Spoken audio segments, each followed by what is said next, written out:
පිංහතුනේ පුන් පොහෝ දවසක සිදුවෙච්ච අසිරිමස් සිදුවී මතර මැදින් පුන් පොහොය කියලා කියන්නේ අපේ බෝසතාණන් වහන්සේ බුද්ධත්වයෙන් පසුව උන්වහන්සේ කපිලවස්තුපුරයට සාක්‍ය ජනපදයට 20,000ක් භික්‍ෂූන් වහන්සේලා පිරිවරාගෙන තමන්ගේ ඥාතීන්ගේ දැක්ම පිණිස සුද්ධෝදන රජතුමාගේ ආරාධනය මත බුදුරජාණන් වහන්සේ සාක්‍ය ජනපදයට ගමන ආරම්භ කරපු දවස.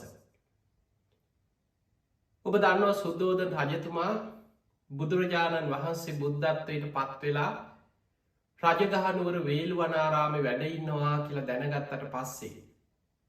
අමාත්‍යවරු කීප දෙනෙක් යොමු කරා 1000ක පිරිසක් සමඟ. හැබැයි ඒ ගිය සියලු දෙනාම නම වතාවක් පිරිස යොමු කරනවා. ඒ හැමෝම බුදුරජාණන් වහන්සේගෙන් බණහලා ධර්මය අවබෝධ කරගෙන උතුම් මරහත්වයට පත් වුණා. නමුත් ගිය කාරණය ඉෂ්ට වනේ නෑ. අවසාන කාලුදායි කියන අමාත්‍යවරය සියලු කාරයන් භාරව හිටපු අමාත්‍යවරය හැටියට ධර්මී සඳහන් වෙනවා. එදා සුද්ධෝදන රජතුමාගේ සියලු කාරයන් භාර අමාත්‍යවරය කියන්නේ සාමාන්‍ය අග්‍රාමාත්‍යවරය වගේ. ඒ වෙලාව සුද්ධෝදන රජතුමාට විශ්වාසවන්තෝම හිටි ඔහු පමණයි. මොකද අනික් කවුරුත් ඒ පොරොන්දුව ඉෂ්ට කරේ නෑ. ඔහුට කතා කරලා කිව්වා මට දැන් ඉන්න ඔබ විතරයි විශ්වාසවන්ත කෙනෙකුට. ඔබවත් මගේ අරමුණ ඉෂ්ට කරන්න.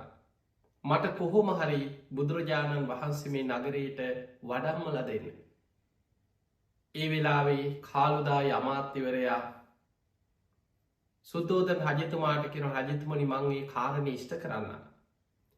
හැබැයි ඊට පෙර මාව මේ සියලු වගකීම් වලින් නිදහස් කරලා මම කැමති මේ සම්බුද්ධ ශාසනයේ පැවිදිවෙන් මට ඒකට අවසර දෙන්න. සුද්ධෝදන රජතුමාගෙන් ඒ අවසරය අරගෙන 1000ක පිරිසක් එක්ක එදා රජගහනුවර වේලු වනාරාමයට ගිහිල්ල බුදුරජාණන් වහන්සේගෙන් බණහලා උතුම් පැවිදි භාවයට පත්වෙලා උතුම් මහරහතන් වහන්සේ නමක් බවට පත් වුණා. නියමිත කාලයේදී බුදුරජාණන් වහන්සේ ඉදිරියට ගිහිල්ල වන්දනා කරලා මේ කාලුදායි මහරහතන් වහන්සේ රජගහ නුවරත් කපිල වස්තුපුරයත් මේ සාක්‍ය ජනපදයක් අතර මේ ගමන් මගේ තියෙන සුන්දරත්වය ගාථා ගණනාවකින් බුදුරජාණන් වහන්සේ ඉදිරියේ කියලා වන්දනා කරලා ආරාධනයක් කරා ස්වාමීනී භාග්‍යතුන් වහන්ස සාක්‍ය වංශිකයන් ගැන අනුකම්පාවෙන් කපිල වස්තුපුරයට මේ ඥාතීන් ගැන අනුකම්පාවෙන් ස්වාමීනී භාග්‍යතුන් වහන්ස වැඩම කරන සේක්වා කියලා ආරාධනා කරා. අන්නේ ආරාධනාව අපේ බුදුරජාණන් වහන්සේ පිළි අරගෙන ඒ ගමන ආරම්භ කරන්නේ මැදින් පුන් පොහෝ දවසේ. පිංහතුනී බුදුරජාණන් වහන්සේ සාක්‍ය ජනපදයට වැඩම කිරීම ආරම්භවෙච්ච මොහොතේ සුදෝදන රජතුමා මේ කාරණය දැනගත්ත වෙලාවෙම නීග්‍රෝධ කියන සාක්‍ය කුමාරයට අයිති බොහොම රමණීය ඉඩම සාක්‍ය වංශිකයන් වෙන් කරලා මේ සියලු දෙනා එකතු වෙලා ඉක්මනින් බුද්ධ ප්‍රමුඛ මහා සංඝයාට වැඩයින ආරාමයක් කෙරෙව. ඒ තමයි නීග්‍රෝධාරාම. බුදුරජාණන් වහන්සේ 20,000ක් මහරහතන් වහන්සේලා පිරිවරාගෙන වැඩම කරලා එදා මේ නීග්‍රෝධාරාමේ බුද්ධ ප්‍රමුඛ මහා සංඝයාට පූජා කරා. ඒවගේ බුදුරජාණන් වහන්සේ මේ සාක්‍ය වංශිකයන්ගේ මානය දුරු කරන්න යමා මහ පෙළහර පෑව නීග්‍රෝධාරාම භූමියේද. සාක්‍ය වංශිකයෝ මාන්න අධිකයි. බුදුරජාණන් වහන්සේ බුද්ධත්වයට පත්වෙලා වැඩම කරත් මේ සාක්‍ය වංශිකයෝ අතර වැඩිහිටි සාක්‍ය වංශිකයෝ බුදුරජාණන් වහන්සේට වන්දනා කරන්න ගෞරව කරන්න ඉදිරියට ආවෙන. ඔවුන් සතුට වුණා. බුදුරජාණන් වහන්සේ ඇතුළ මේ භික්‍ෂූන් වහන්සේලාගේ වැඩම කිරීම. හැබැ යොවු කල්පනා කරා මේ බුදුනා කිවත් ඉතින් අපි පුතෙක් වගේන අපිට වඩා වයසින් බාලයින අපි බාල සහෝදරයෙක්න මේ විදිහට වැඩිමහල් අය ඒ ඥාතිකං අනුව කල්පනා කරලා අපිමොකටද වන්දනා අපිමොකටද හිස පාත් කරන්න අපි බොහොම උසස් ශාක්‍ය වංශිකයෝ. ඒ නිසා අපි එහෙම වඳින්න ඕනේ නෑ කියලා බුදුරජාණන් වහන්සේට උන්වහන්සේට වඩා වයසින් බාල ශාක්‍ය වංශිකයෝ ලවා පුද පූජා වන්දනාමාන කෙරෙවා. ඒ වෙලාවේ මේ ශාක්‍ය වංශිකයන්ගේ මානය ඔවුන්ගේ හිත්වල තියෙන මේ ස්වභාවය දකින ලෝතුරා බුදුරජාණන් වහන්සේ නීක්‍රෝධාරාම භූමියෙන් අහසට පැනනැගලා බුදු කෙනෙකුට පමණක් කළ හැකි අසිරිමත්ම පෙළහර යමා මහ පෙළහර පෑම සිදු කරා කියල සඳහන් වෙනවා. දැන් අපි මේ යමා මහ පෙළහර පෑම ගැන චුට්ටක් ධර්මානුකූලව මොකක්ද මේ ධර්මය සඳහන් වෙන්න කියලා දැනගන්න උත්සාහයක් ගමු මේ ධර්මානු ශාසනාව අතරතුළ. ඒ තමයි පිංගතුනි ඉරිදි විෂය අචින්තියයි. බුදුරජාණන් වහන්සේගේ ඉරිදිමේ හැකියාව කිසිම ශ්‍රාවකයකුට ඒ හැකියාවට ලංවෙන්නවත් පුළුවන්කමක් නෑ. ඔබ දන්නවා මේ බුද්ධ ශාසනය තුළ ඉරිදිවන්තයන් අතර අග්‍රම කෙනා මුගලන් මහරහතන් වහන්සේ. උන්වහන්සේට නොයේ ඉරිදි ප්‍රාතිහාර පාන්න පුළුවන්. උන්වහන්සේ ඒකා සංකීය කල්පලක්ෂයක් අග්‍රශ්‍රාවක තනතුරක් ලබන්න සසරි පාරමී පුරාගෙන ආපු කෙනෙ. ඒ වගේම ඉරිදි වන්තයන්ගෙන් අග්‍රස්ථානය ලබන්න පාරමී පුරාගෙනාපු කෙනෙ. මුගලන් මහරහතන් වහන්සේගේ ඉරිදි බලය ගැන ධර්මය සඳහන් වෙනවා. ඔබ අහල ඇති බේරංජා නුවර සාගතයක් ඇතිවෙච්ච සිදුවීම. එදා බුදුරජාණන් වහන්සේ ඇතුළු 500ක් පමණ මහා සංඝයා වේරංජා නගරේ වස් සමාදන් වුණා. විශාල නියගයක් දුර්භික්ෂයක් සමඟ සාගතයක් මේ ප්‍රදේශයට ඇති වුණා. ඒත් සමඟ මාරාවේසයකි මේ ආරාධනා කරපු බමුණට ඔහුට අමතක වුණා. බුද්ධ ප්‍රමුඛ සංඝයාට සිව්පසෙන් ඇපව පස්ථාන කරන්න ඕන නේද මේ කාලෙ කියල. ඒ අතරතුර බුදුරජාණන් වහන්සේ ඇතුළු සංඝයාටත් ඒ නගරවාසීන්ටත් ඒ ප්‍රදේශවාසි සියලු දෙනාට ආහාර හිඟයක් නියගෙන් විශාල පීඩනයක් සාගතයක් සමඟ ඇති වුණ. ඔය වෙලාවේ ධර්මී සඳහන් වෙනවා මුගලන් මහරහතන් වහන්සේ දවසක් බුදුරජාණන් වහන්සේ ළඟට ඇවිල්ල වන්දනා කරලා අවසරීලනවා ස්වාමීණී භාග්‍යතුන් වහන්ස. මේ නියගේ නිසා දුර්භික්ෂ නිසා තථාගතයන් වහන්සේ ඇතුළු සංඝයාත් පීඩාවට පත්වෙලා. මේ වේරංජා නගරේ නගරවාසීනුත් පීඩාවට පත්වෙලා.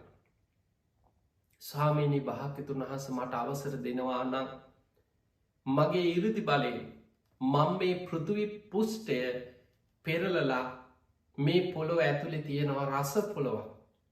මේ පස්වල ඇතුළෙ තියෙනවා සාමාන්‍ය ඔබ දන්න මේ පාෂාණ තට්ටු අතර මුගලන් මහරහතන් වහන්සේ විස්තර කරනවා සාමාන්‍යෙන් ආහාර කරගන්න පුළුවන් කිරිවල යොදේ වගේ රස පොළොවක් මේ ඇතුළතින් පිහිටලා තියෙනවා යම් තට්ටුවක්. අන්නේ රස පොළොව මං උඩට පෙරලල මතු කරන්න. මේ මනුස්සයන්ට ඒ රස පොළොව හරි කුසගින්න නිවාගන්න ආහාර කරගන්න පුළුවන්. පිංහතුනේ ඔබට මේක සමහර වෙලාවට මේ කාරණා කියනකොට ඒක කොහොමද වෙන්නේ මේ පස් කන්නේ කොහොමද මේවනිකම් මොන වගේද ඔය වගේ නොයි අදහස් එන්න පුළුවන්. ඔබ දන්නවනම් අග්ගඥ සූත්‍ර දීගනිකාය සඳහන් වෙනවා අග්ගඥ සූත්‍රය කියල දේශනාවක්. මේ ලෝක ධාතුවක් විනාස වෙලා ආයමත් පෘථිවි පුෂ්ඨයක් හැදෙනකොට ඉස්සල්ලාම හැදෙන පොළොවේ මේ පෘථිවි පුෂ්ඨය හරියට කිරිවල යොදේ වගේ කියන. මේ සත්වයන් ආබස්සර නමින් අහසේ පාවි පාවි ඉන්න සත්ව කොටසක් බවට පත්වෙනවා. මේ ලෝක ධාතුවම විනාස වනාට පස්සේ. අර පෘථිවි පුෂ්ඨය කාලයක් යනකොට අර අහසේ පාවි පාවි ඉන්න මේ ආබස්සර කියන මේ පිරිස පොළොව ආසන්නයට ඇවිල්ලා ඉස්සල්ලා පෘථිවි පුෂ්ඨය ආග්‍රහණය කන හරිම සුවඳයි. අවසානය ඔවුන් එක දිවගාල බලන්න පුරුදු වෙනවා. ඊළඟට ඔවුන්නේ පෘථිවි පුෂ්ඨය ආහාර කරගන්න. කාලයක් යනකොට ඔවුන්ට අහසේ පාවි පාවි අහසින් ගියායගේ ශරීර ටික ටික ගණ වෙලා අහසින් යන්න බැරුව පොළොව මට්ටමේ රැඳෙනවා. එතකොට මේක මේ දීර්ඝ දේශනාවක් මම මේ පුංචි කොටසක් ඔබට සිහිපත් කරේ. දීගනිකාය තියෙන මේ අග්ගඥ සූත්‍රය මේ විදිහට ටික ටික අර ආබස්තර නමින් අහසි පාවි හිටපු සත්‍යයම් පොළොව මට්ටමට සම්බන්ධ වෙච්ච හැටි ඊළඟට ඔවුන් කාලයක් යනකොට ඔවුන්ගේ ශරීර ගණ වෙලා මේ මනුස්්‍යයන් හැටියට වෙනස් වෙච්ච හැටි ඊළඟට ඔවුන් මේ පොළොව මේ පෘතුවි පුෂ්ටේ ආයමත් ටික සකස් වෙච්ච හැට ඉස්සල්ලාම ඊට පස කාලයක් යනකොට ඒ ආහාර කරගත්ත පෘතුවි පොස්්ටේ ගණ වෙලා යම් බෝග වර්ග උන්ට ආහාර කරගන්න පුළුවන් ඇල්වී මේ වගේ නොයෙක් ආහාර වර්ග පොළුවෙන් පහළ වෙච්ච හැටි දීර්ඝ දේශනාවක් තියෙන. එතකොට අපි කතා කරේ අර මුගල මහරහතන් වහන්සේ වේරංජා සාගතය වෙලායි බුදුරජාණන් වහන්සේගෙන් එල්ලීමක් කරනවා ස්වාමීනී භාගතුන් වහන්ස මට අවසර දෙනවා නම් මම ඉරදි බලයෙන් මේ පෘතුවි පුෂ්ටේ පෙරලන්නම් කියන. මේ පොළොව ඇතුළෙ තියෙනවා රස පොළොව මේ මහා පොළොව පෙරලලා ඒ රස පොළොව මං උඩට මතු කරලා දෙන්නම් ඊරදී. දැන් මේ මුගලන් මහරහතන් වහන්සේ බුදුරජාණන් වහන්සේගෙන් අවසර ඉල්ලනවා මේ කාරණය වෙනුවෙන්. එතනදි බුදුරජාණන් වහන්සේ අහනවා මොග්ගල්ලාන ඔබ කොහොමද මේ පෘතුවි පොෂ්ටේ මත ජීවත්වෙන මනුස්්‍යයන්ට සත්වයන්ට හානියක් නොවෙන විදියට ඔය දේ කරන්න කොහොමද කියලා. ඒ වෙලාවේ ඉරදිවන්තයන්ගෙන් අග තැන්පත් මුගලම් මහරහතන් වහන්සේ බුදුරජාණන් වහන්සේ ඉදිරියේ විස්තර කරනවා ස්වාමීනී භාගතුන් වහන්ස මම වම් අතින් මේ වගේම පෘතුවි පුෂ්ටයක් ඉරදිය මවනවා. මවලා මේ ඉන්න සත්වයන්ව ඒ පුෂ්ටේ මතින් තියෙනවා ඉරදිය. තියලා මං අනිත් අතින් පොළොව පෙරලල ආයමත්තේ සත්‍යයම් මේ පොළොව මතින් තියෙනවා කිය. දැ මේක අපිට හිතාගන්නවත් බැරි දෙයක්. ඉරදි විෂය අචින්තයයි. ඒ වෙලා බුදුරජාණන් වහන්සේ වදාළ මොග්ගල්ලාන ඔබට ඔය කියපුද්දේ ඔබේ ඉරදි බලයෙන් කළ හැකි. නමුත් මොග්ගල්ලාන ඔබට ඔයනි දෙයක් කරන්න සිතක් පහළ නොවේවා කියල බුදුරජාණන් වහන්සේ ඒ කාරණය වලක් වනවා. එතනති බුදුරජාණන් වහන්සේ වදාළ මොග්ගල්ලාන ඔබ යම් හේකින් ඔය දේ කරොත් ඔබ පෘතුවී පුෂ්ටේ පෙරලලා මේ පොළොවේ රස පොළොවක් උඩට මතු කරලා මෙහෙම දෙයක් ඉරදියෙන් කළොත් මේ සාමාන්‍ය මනුස්්‍යයන් මේ ජීවත්වෙන සාමාන්‍ය මිනිසුන්ට කොහොමද මේක වුණේ මොකක්ද මේ වුණේ කොහොමද මේක කරේ කියලා හිතාගන්නවත් බැරුව බොහෝ පිරිසකගේ හිත් පවා විපිලිස්සර වෙන්න පුළුවන්ක මිනිස්සුගේ ඔළු අවුල්ලන්න පුළුවන් පිස්සු හැදෙන්න්නක් පුළුවන් කොහොමද මේක වුණේ කොහොමද කරේ කියලා හිතාගන්නවත් බැර. එනිසා පින්වතුනි ඉරදි විශ්‍ය අචින්තයයි. මුගලම් මහරහතන් වහන්සේට එවැනි මහා ඉරදියක් තිබුණා නම් පොලෝ පවා පෙරලන්න පුළුවන් තරන් ඉරදි බලයක්. හැබැයි මතක තියාගන්න මේ ලෝකයේ මුගලන් මහරහතන් වහන්සේට කරන්න බැරි එකම ඉරදි ප්‍රාතිහාරය තමයි යමාමහ පෙළහර පෑම. ඒ දේ කළ හැක්කේ බුදු කෙනෙකුට පමණයි.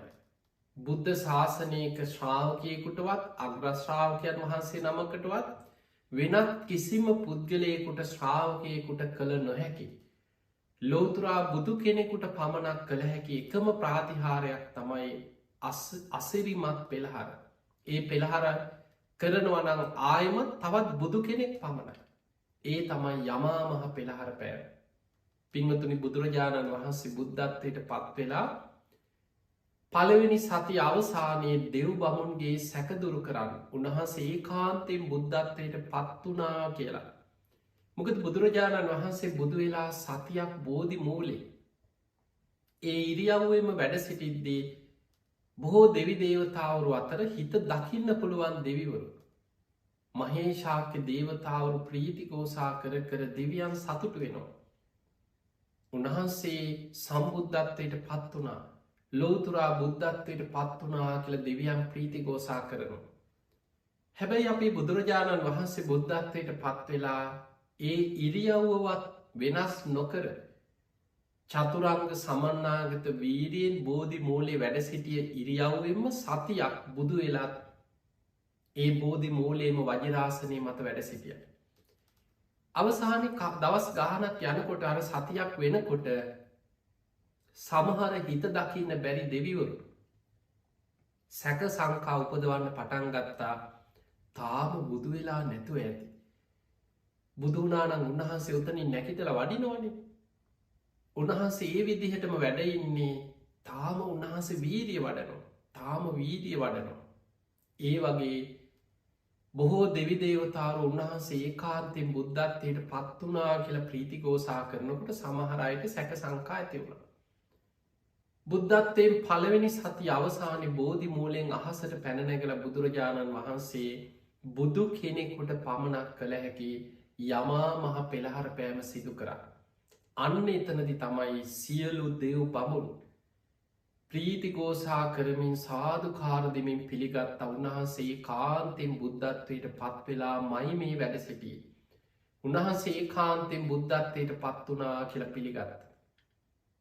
ඊළඟට බුදුරජාණන් වහන්සේ බුද්ධත්වයෙන් අවුරුද්ධකට පමණ පසුව කපිලවස්තු පුරයට වැඩම කරපු ගමනේ නීග්‍රෝධාරාම ඉදිරිපිට මේ සාක්‍ය වංසිකයන්ගේ මානය දුරු කරන්න ඒ විදිහෙම යමා මහම් පෙළහර පෑමක් සිදු කරයිද. මේ යමා මහ පෙළහර පානවා කියලා කියන අපි එකට කෙන යමක මහා ප්‍රාතිහාරය.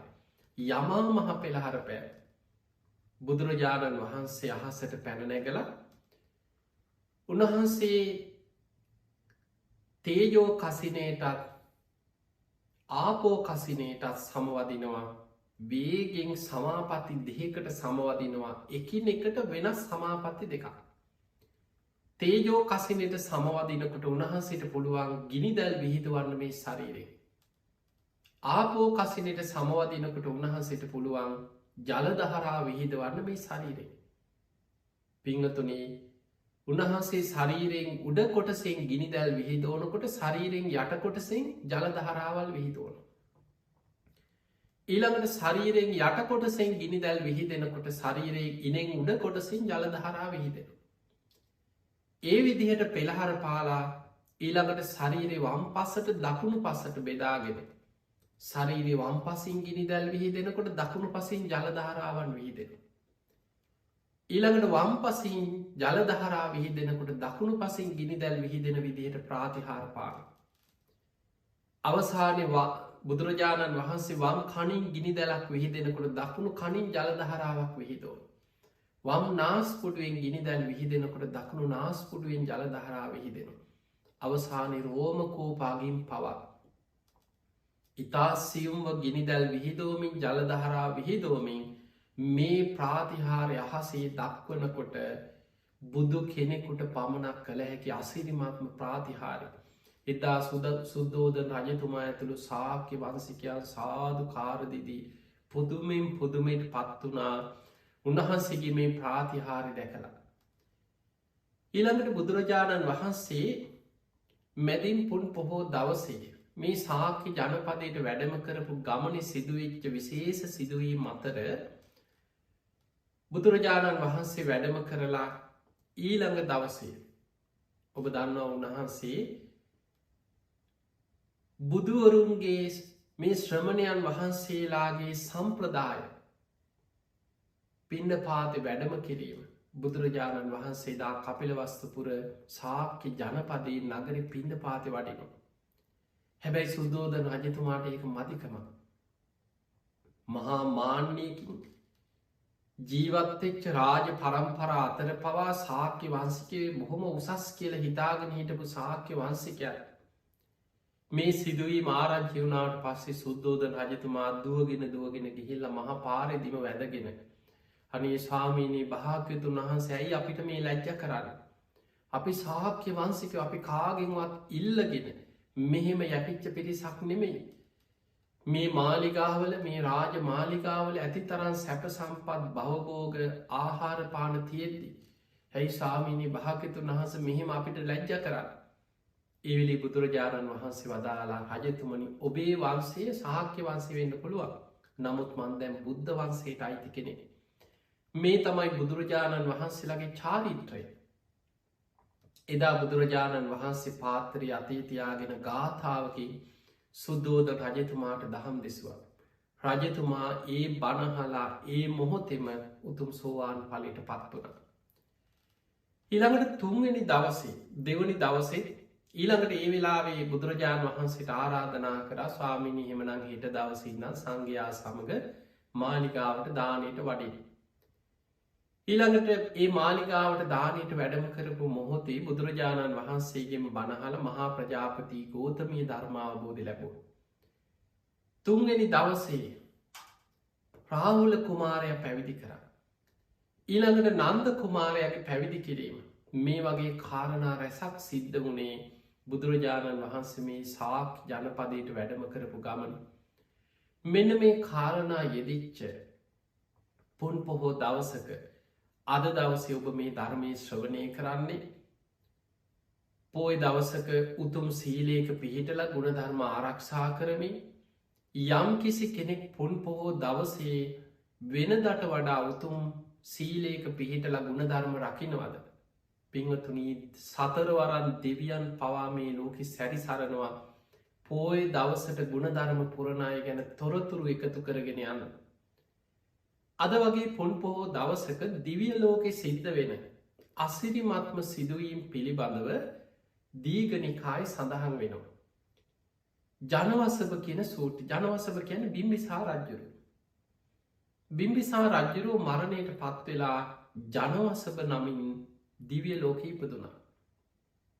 දවසක් බුදුරජාණන් වහන්සේ රජගහනුවර ගිජ්ජකෝට පාරොත්තේ වැඩඉන්නකොට මේ බිම්බිසා රජතුමා දැන් දෙව්ලොව ඉපදිලා එදා රාත්‍රී මුළු ප්‍රදේශයේ ආලෝකමත් කරගෙන විශාල දිවි ආලෝකයක් බුදුරජාණන් වහන්සේ ඉදිරියට පැමිණිලා මේ ආලෝකයේ තුළින් දෙවි කෙනෙක් නිර්මාණය වෙලා බුදුරජාණන් වහන්සේට වන්දනා කරලා දිවිය ලෝක විස්තර වගේයක් කියන සාමීනි මම තමයි ජනවසභ මමයි ජනවසභ කියල බුදුරජාණන් වහන්සේට වන්දනා කරා. ඒ වන්දනා කරලා කිනෝ සාමීනී භාකිතුන් වහන්ස දෙවිවරු පෝය දවස්වලට සුධර්මා දිවිය සභාවට රැස්වෙන. ඒමනං අද වගේ පුන් පොහෝ දවසක සදෙව්ලෝම දෙවියන් සුධර්මා කියන දිවිය සභාවට රැස්වෙනවා. ඒ මොකටද දෙවිවරු දිවිය සභාවට රැස්වෙන. පිංගතුනි මනුස්සලෝකයේ තෙරුවන් සරණගේ බුදුරජාණන් වහන්සේගේ ශ්‍රාවකයෝ හැමෝම නොවනත් බොහෝ පිරිසක් මේ සීලේක වටිනාකම දන්න ධර්මය වටිනාකම දන්න උපෝසත සීලයක් සමාදන්වීමේ වටිනාකම දන්න බුදුරජාණන් වහන්සේගේ ශ්‍රාවකයෝ පෝයට උපෝසත සීලේ සමාදන් වෙනවා. ඒ සීලෙ සමාදන් වෙලා වෙනදට වඩා උතුම් ගුණයක් පුරන්න පෝය දවස්වලට උත්සාහයක් ගන්නවා. දෙවිවරුත් දිවිය ලෝකෙ සුධර්මා දිවිය සභාවට එකතු වෙන හැමෝමනෙමේ දෙවියන් අතර සම්මාධිට්ටික මිත්‍යා දෘෂ්ටික දේවතාවරු ඒක දෘෂ්ටි මතවාද ඇති අය ඒ වගේම සුර අසුර පිරිස ඉන්නවා මාර භාක්ෂික අයත් ඉන්නවා පෙරමොකක් හරි පිනක් නිසා දිවිය ලෝක ඉපදිලා නමුත් යම් යම් දෘෂ්ටි වසයෙන් එක දෘෂ්ටි මතවාද දරාගෙන ඉන්න ඉන්නවා. එනිසා තමයි දෙවියන් අතරින් පවා දිවිය චුති කියන සූත්‍ර බුදුරජාණන් වහන්සේ පෙන්නන්නේ මහණෙනි බොහෝ දෙවිවරු දිවි ආවිස අවසන් වෙනකොට දෙව්ලොවින් චුත වෙලා අපායට වැටෙනවා. ඒ පෙරපින ගෙවල අවසන් කරලා දිවිය ලෝකෙන් චුත වෙලා එක්කො නිරේ උපදිනවා තිරිසං අපායිපදින ප්‍රේත ලෝකට වැටෙන එක මනුස්ස ලෝකට වැටෙන. හැබැයි දිවිය ලෝක ඉපදුනත් පින් කරගන්නයි සද්ධාදී ගුණධර්ම වඩාගන්නයි. අර සුධර්මා දිවිය සභාවේ දෙවියන්නෙක් එකතු වෙලා බණහන පින්කං කරන ගුණධර්ම පුරණ දෙවිවරු. අන්නේ අය දෙව්ලොවදී තව තවත් පින් බලවත් කරගෙන කුසල් වඩාගෙන බණ භාවනා කරගෙන සමහරු මාර්ගඵල් ලබාගෙන එහෙම සුද්ධවාස බඹලෝ ඉපදිලා පිරිනිවන් පාන මට්ටමට දිවිය ලෝකෙදිම සංසාර ගමන අවසන් කරන මාර්ගයට පිවිසෙනවා.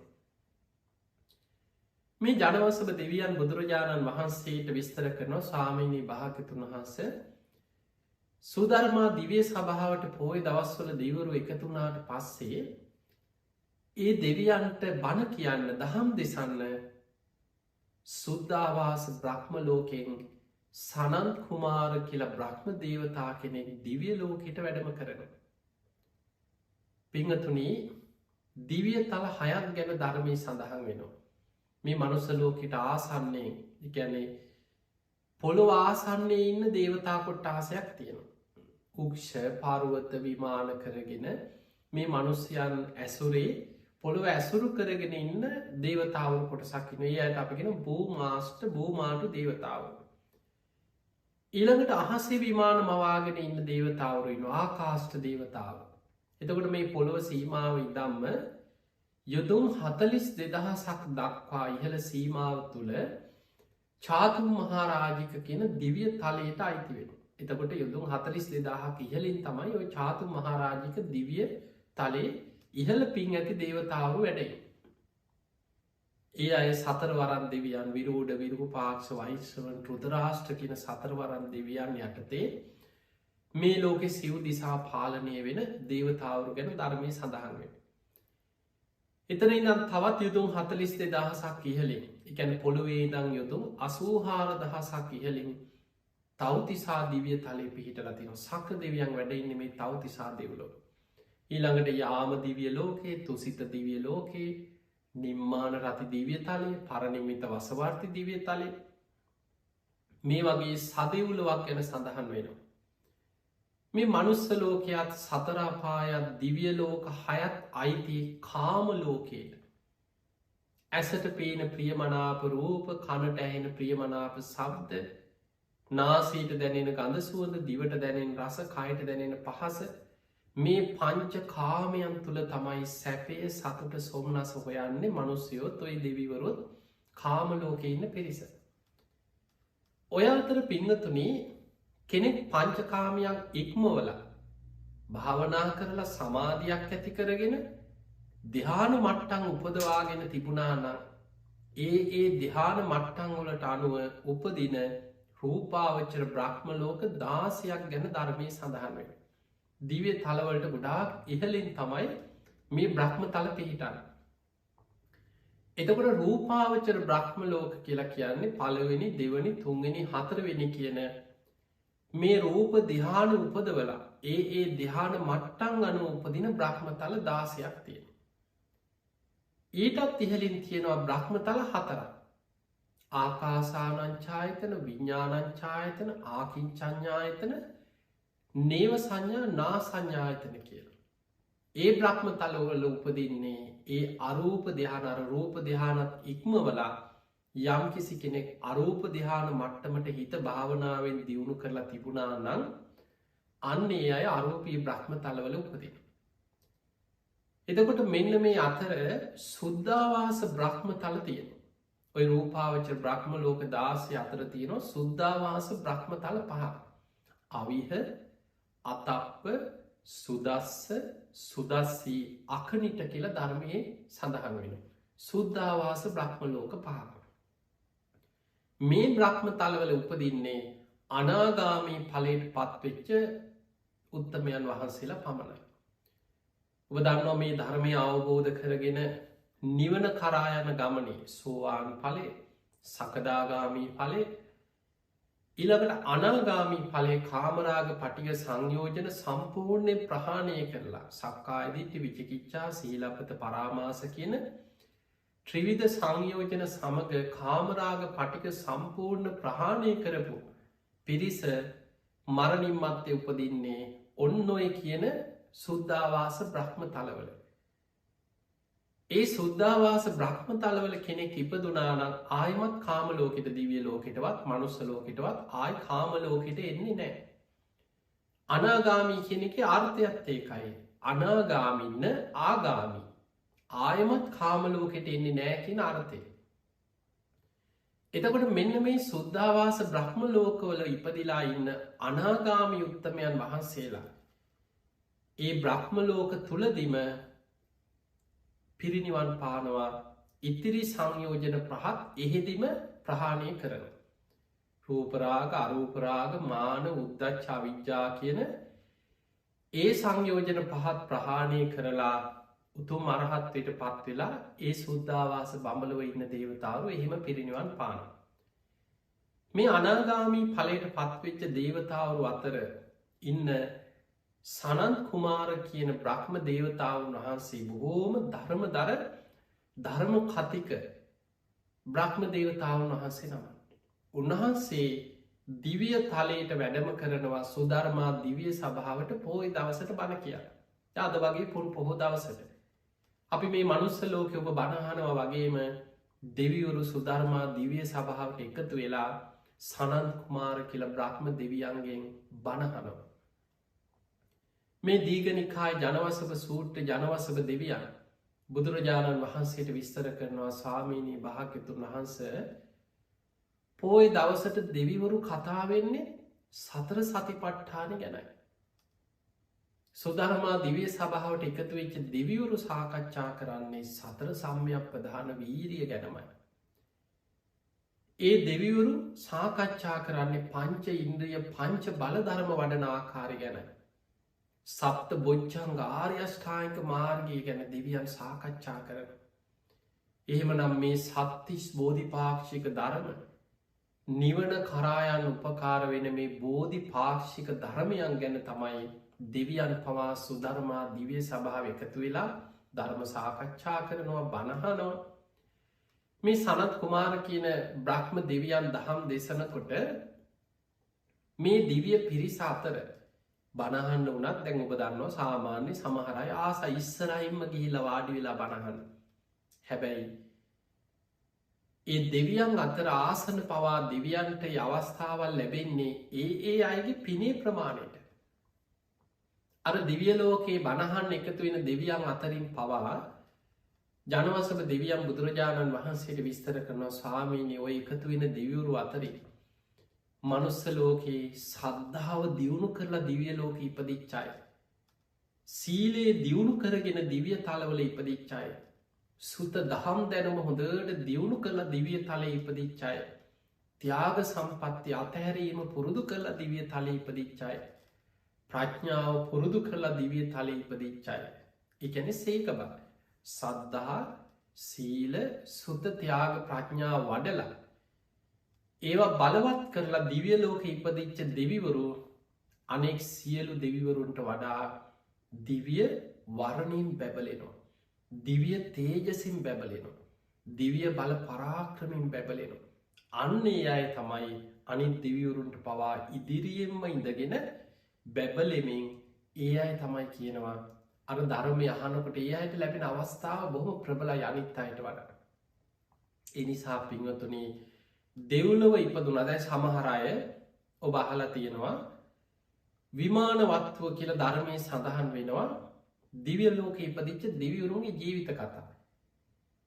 ඒ විමානවත්වේ සඳහන් වෙන සමහර දෙවිවරු කාලයක් මේ තුනුරුවන් ගැන සද්ධාව දියුණු කරපු සිල්රැකපු බණහාපු ඔය කියන සද්ධහා සීල සුතතියාග ප්‍රඥා වඩල දිවිය ලෝක ඉපදිච්චාය ගැන නෙමෙයි සඳහන් වෙන.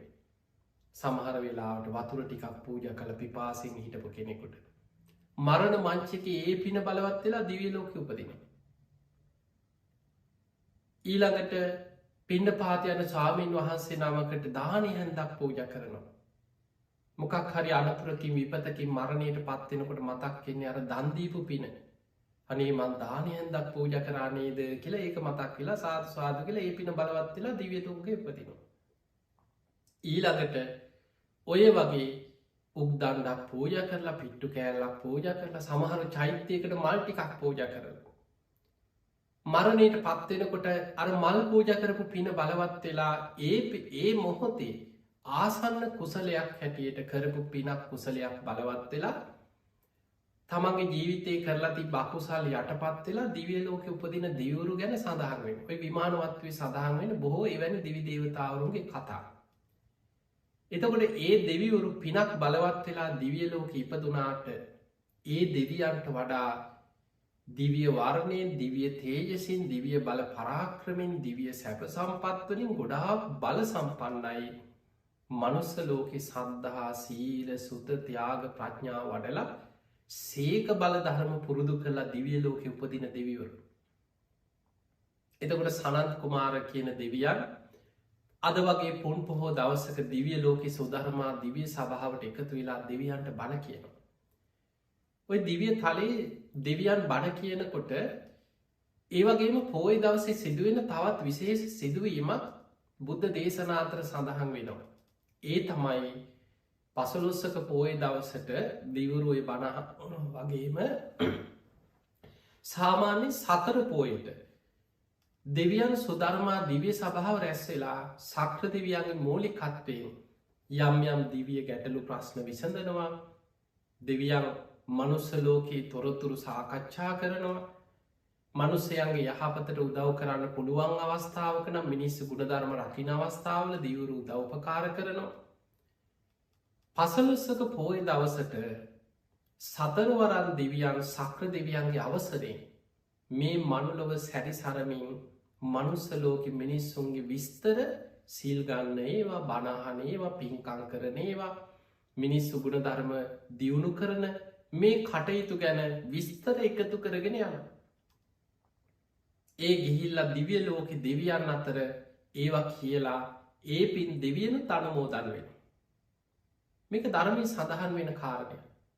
පසළොස්වක පෝය දවස්වලට සතරවරන් දෙවියන් මනුලොව සැරිසරනවා. කවුදද පෝය දවස උපෝසත සීලෙ සමාදන් වෙලායි. කවුදද දවසේ ගුණධර්ම පුරන්න. වෙනදට වඩා පින් කුසල් වඩන්නේ කවුද. මේ විස්තර සතරවරන් දෙවියන් එකතු කරගෙන මනුලොව කෙරෙන පින්කං විස්තර මහා පින්කන් තොරතුරු එකතු කරගෙන යනවා. සාමාන්‍ය මේවා ගැන දන්න ඇති කෙනෙකුට හිතෙන්න පුළුවන් මේ දෙවියම් මොකටද මනුස්සලෝක විස්තර ඔයා දෙවියන්ට වැඩ නැතුවද මේක කෙනා සිල්රකිනවද නැද්ද මේ කේලං හොයන්න මොකටද කියලා කෙනෙක් හිතන්න පුළුවන් පිංහතුනී දෙවිවරු මේ කරන පින්කං විස්තර අරගෙන ගිහිල්ලා සක්‍ර දෙවියන් ඉදිරියේ සුධර්මා දිවිය සභාවේ සතරවරන් දෙවියන් මේ පින්කං ගැන කියනවා මනුලොව මෙන්න මේ වගේ පින්කං අද සිදුවෙනවා. මේ විදිහට මිනිස්සු වෙනදට වඩා සිල් රකිනවා. උපෝසත සීලෙ සමාදන් වෙලා. අද මෙහෙම පින්කමක් කෙරෙනවා මේ වගේ පින්කමක් කෙරෙනවා කියලා මනුලොව කරන පින්කන් දිවිය ලෝකෙ දෙවියන් සුධර්මා දිවිය සභාවේ ඒවා කියමින් සාකච්ඡා කරනකොට ඒකතු වෙලා ඉන්න දෙවිවරු සාධකාරදිදී ඒ පින් අනුමෝදන් වෙන. සතුටු වෙනවා. පිංහතුනි මතක තියාගන්න පින් කිරීමත් පිනක් කෙනෙක් කරන පිනක් අනුමෝදන්වීමත් පින. පත්තානු මෝදනා කියන කෙනෙක් කරන පින් දැකලා අනුමෝදන් වෙන එක පිනක්. දැන් ඔබ හිතන්න ඔබට ලොකු පින්කමක් කරගන්න විදිහක් නෑ කියලා. හැබැයි ඔබ දකිනවා තව කවුරු හරි කෙනෙක්. බොහොම ලස්සනට පින්කමක් කරනවා දානයක් දෙනවා. චෛත්‍ය වන්දනාවක් කරනවා කප්රුත් පූජා කරනවා. අඩුගාන මොනවහරි බෝධි ප්‍රාකාරයක් හදනවා චෛත්‍යයක් හදනවා බුද්ධ ප්‍රතිමාවක් නෙලනවා. එක කාටහරි අසල්ව දුගී මගේ යාචකයන්ට දානයක් දුන්න කියලා හිතන්න. කවුරු හරි පින්කමක් කරනවා දැකලා අන්න කෙනෙකුට ඉරිසියාවක් නැති කුහකකමක් නැති අනුන්ගේ පිනක් දැකලා සතුටු වෙන්න පුළුවන් අයනම් අන්න හදවතින්ම ඒ පින දැකල අනේ සාදු සාදු කොච්චර දෙයක්ද. අනේ මනුස්ස ලෝකෙ මේ අය අසවල් අසවල් අය මෙහෙම පින් කරනවා නේද කියලා දෙවියනුත් ඒ විදිහටම සතුට වෙනවා. අර මනුස්ස ලෝක කෙනෙක් පින් කරනවා දැකලා අනේ කොච්චර දෙයක් අසවලා පින් කරනවා. අනේ අසවල් කෙනා මෙහෙම දානයක් දීලා. මේ වගේ ලස්සන පින්කමක් කරලා තිබ්බ මාත් ඒ පින අනුමෝදන් වෙනවා කියලා මිනිස්සු අතර අපි දන්නවා සමහරයි ඉන්නවා කෙනෙක් පින් කරනකොට තමන් කරා වගේ හරි සතුටෙන් අනුන් කරන පින හදවතින් අනුමෝදන් වෙන ඉන්න. ඒ වගේ දෙවියනොත් මනුස්ස ලෝක මිනිස්සු කරන පින් පෝය දවස්වලට සුධර්මා දිවිය සභාව සාකච්ඡා කර ඒ පින් අනුමෝදන් වෙනවා. හැබැයි පිංගතුනී ඒ අනුමෝදන් වෙන අතර දෙවිවරු තවත් සතුටු වෙන කාරණයක් තියෙන. ඒ තමයි මිනිස්සු බුදුන් සරණ යනකොට පින් කරනකොට දෙවිවරු මෙන්න මෙහෙම කියනවා. ඒකේචි බුද්ධන් සරණං ගතාසේ නතේ ගමිස්සන්ති අපාය පහාය මානු සන්දේහන් දේවකායා පරිපූරේ සන්ති. දැම් අසවල් අසවල් අය බුදුන් සරණ ගිහිල්ල පින්කං කරනවා. ඒ අය නම් අපාය උපදින්නේ නෑ. ඒ අය කයවිදී මරණෙන් මත්තේ දිවිය ලෝක ඉපදිලා දේවකායා පරිපූරේසන් දිවිය පිරිස් වැඩි වෙනවා කියල දෙවියන් සතුට වෙනවා කිය. පිංහතුනි මනුස්ස ලෝක මිනිස්සු වැඩි වැඩියෙන් පින් කරනවා කියන්නේ දිවිය ලෝක පිරිස වැඩි වෙනවා. දෙවරු සතුට වෙනවා. අනාගතයේ මේ අය දිවිය ලෝකොල උපදිනවා දිවිය පිරිස් වැඩි වෙනවා කියලා දෙවියන් සතුටු වෙන. හැබැයි මිනිස්සුන්ගේ ආවිශ පිරිහෙනකොට අකුසල් බලවත් වෙනකොට අධර්ම රාගේ විෂම ලෝබය මිත්‍යා ධර්මය බලවත් වෙලා ඉරිසියාවල් වෛර ක්‍රෝධ කුහකකම් එන්න වර්ධනය වෙලා මිනිස්සු අකුසලෙන් බලවත් වෙලා සිල් ගුණ දහම් වලින් පිරිහෙනකොට ඒ විස්තරත් දෙවියන් අතරි සාකච්ඡාවෙන. එතකොට දිවුරු කම්පාවෙනවා. මනුස්සලෝක මිනිස්සු එන්න සීලයෙන් පිරිහෙනවා. පිනෙන් පිරිහිලා යනවා ගුණ ධර්මවලින් පිරිහෙනවා. අනාගතයේ දිවිය පිරිස අඩු වෙලා අපායවල් පිරිලා යනවා කියල දෙවියන් කම්පාවෙනවා කියල සඳහන් වෙනවා.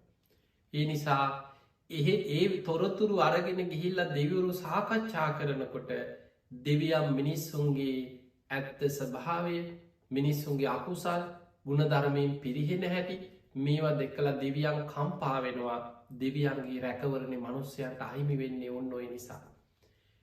එනිසා පිංහතුනේ පුන් පොහෝ දවසක් කියලා කියන්නේ පින්කර යුතු දවසක්.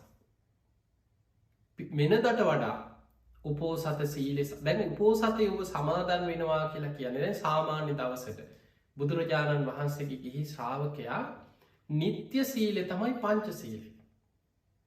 ප්‍රාණඝාතයෙන් වලකිනවා හොරකමින් වලකිනවා වැරදිකාම සීවනින් වලකිනවා බොරුවෙන් වලකිනවා මත් පැන් මද්‍රවි භාවිතය වැලකි. මෙන්න මේ පංච සීලෙ තමයි බුදුරජාණන් වහන්සේ උන්වහන්සේගේ ගිහි ශ්‍රාවකයකුට නිත්‍ය සීලෙ හැටියට පෙන්නල දුන්න. හැබැයි පෝය දවසට බුදු හාමුදුරන්ගේ කාලෙන සමහර ශ්‍රාවකයෝ ගැන සඳහන් වෙන සතර පෝයටම උපෝසතය රැකපු අය.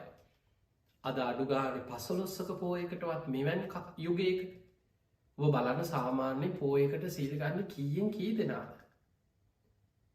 ඒ සිල්ගන්න පිරිස අතර ගත්තත් ඒ සීලේ හරියටම ආරක්ෂා කරන්න කීයෙන් කී දෙනාද.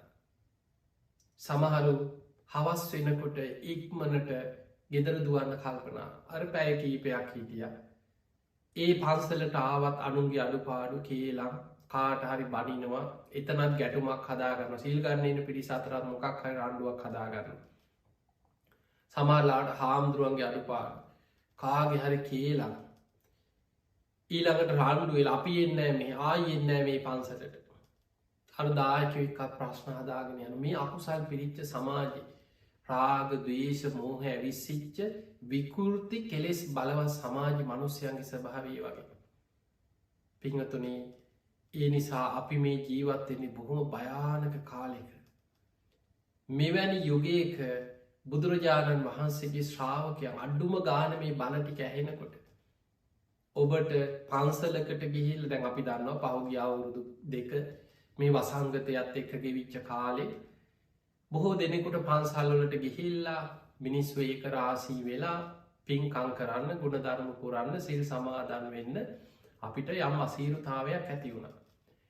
හැබැයි දැන් වසංගතයේ සම්පූර්ණයම පහවෙලා නැති වුණා දැන් මිනිස්සු නිදහසේ පින්කං කරනවා ගුණධර්ම පුරනවා වන්දනාව යනවා පන්සල්ලොලට එකතු වෙනවා මිනිස්සු ගුණධර්ම පුරනවා පෝය දවසට වෙනදට වඩා වෙනද නටපු කෙනා එදාට නැටුම් ගැයුම් වාදන සින්දු කියපු අය නැටුන් නටපු අය නච්ච ගීත වාදිත විසූක දස්සන මාලා ගන්ධ විලේපන ධාරණ මණ්ඩන මල් සුවදවිලවුම් ලස්සන සැරසිලි මේ සියල්ලෙන් එදාට චාම් සරල ජීවිතයක් සුදු ඇඳුමක් ඇඳලා බොහොම සරල ජීවිතයක් ගත කර.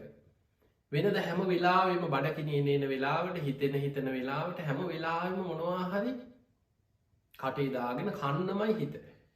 හැබැයි පෝය දවසට විකාල භෝජනය වල කියලා පුළුවන් තරන් හිත දමනය කරගෙන තමන් විකාල භෝජනය වල කියනවා.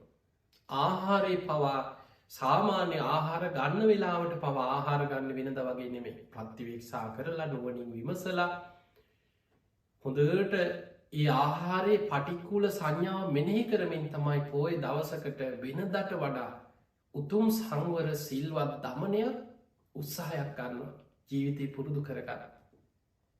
ඊළඟට උච්චාසායන මහාසායන් මේවැන් වලකිනවා එතකොට මේ වගේ කෙනෙක් වෙනදට වඩා තව ඔය අතර සමහරය උපෝසත දසසීල රාන්රිදී මුතුමැණික් භාවිතාවෙන් වලකිනවා මෛත්‍රී සහගත චේතෝ විමුක්තියෙන් කාලය ගත කරන මේ වගේ තමන්ගේ ජීවිතය තුළ වෙනදට වඩා පන්සිල් සමාදන් වෙලා ගත කරන අනික් දිනවලට වඩා පෝය දවස්වලට උපෝසතයක් රකින.